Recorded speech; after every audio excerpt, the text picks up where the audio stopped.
Dr. Pei. Thank you so much, John, for this generous introduction. I also want to thank Liz and Randy for having me here today. It's always great to be back to Washington. The trend I'm going to talk about in China is what I call the China puzzle of 2009. How to explain this mixture of confidence, if not cockiness on the one hand, and then deeply embedded insecurity on the other hand. You can see behavioral patterns of both trends in Chinese domestic policy behavior and also in foreign policy behavior as well. Today I focus on domestic politics in this context. So on the confidence side, you look at the October 1st parade, how the Chinese government dealt with the economic crisis, and all this talk about soft power. This is really a sign of confidence about sort of a feeling of success about China's accomplishments.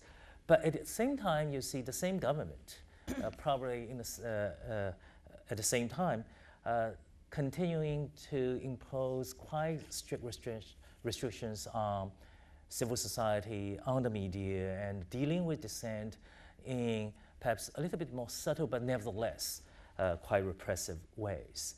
And then you look at around October, the kind of very tough security measures taken to make sure the big party went off without hitch. And also my favorite sign of this insecurity, deeply embedded insecurity is this, there's a huge market in China for conspiracy theories.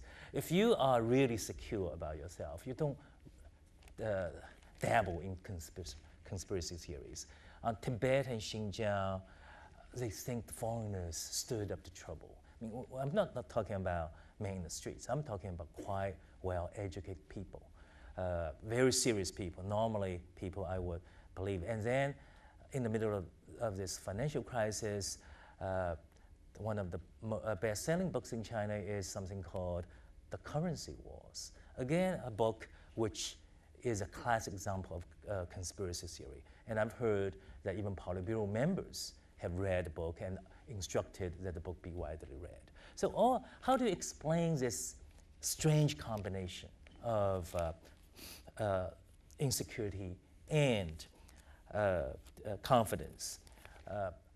To do that, I think we need to look a bit deeper, and I point to sort of three problems China faces domestically. That is, this is a country which has what I call stability at the macro level, but at the same time, enormous instability at the micro level.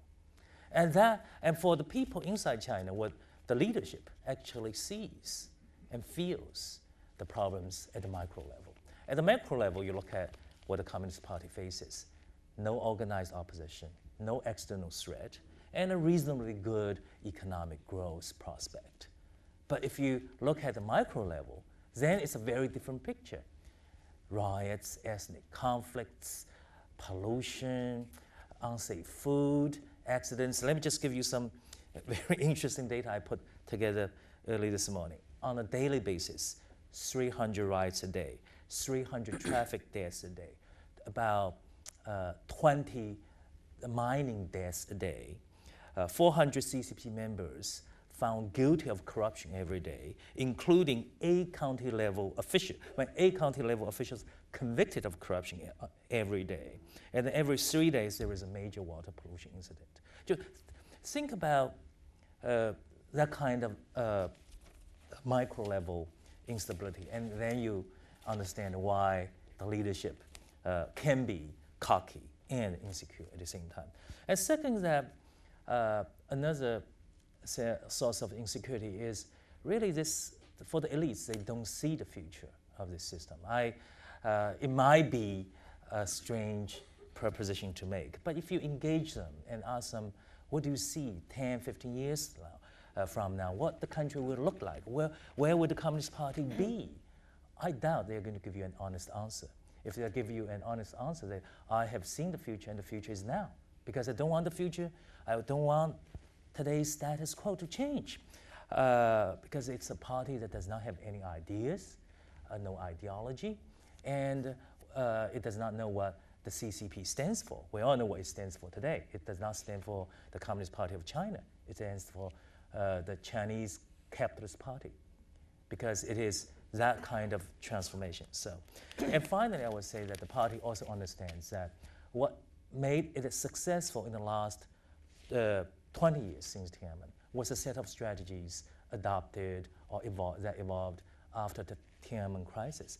But that strategy is no longer as effective.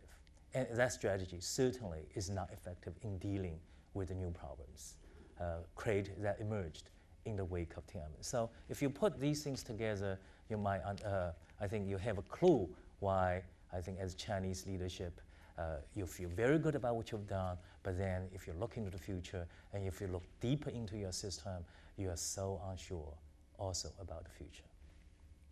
You get a gold star. You came in at 6 minutes. Thank you very much. I saved one. So can I You use can that save one one. more minute? No cap and trade here, I'm sorry.